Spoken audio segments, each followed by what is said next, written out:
നോക്ക് മുള മുള്ളൂർക്ക സെന്റർ ആയിട്ടത്. മുള്ളൂർക്ക സെന്ററാണ് മക്കളെ.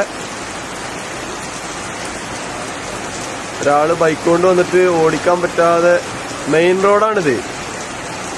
RS റോഡാണ് ഈ കാഴ്ച. ഇതോ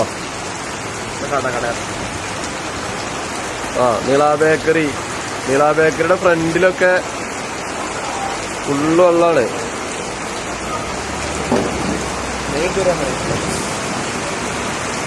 റോഡാണ്. റോഡൊന്നും ഒരു അംശം പോലും കാണാനില്ല.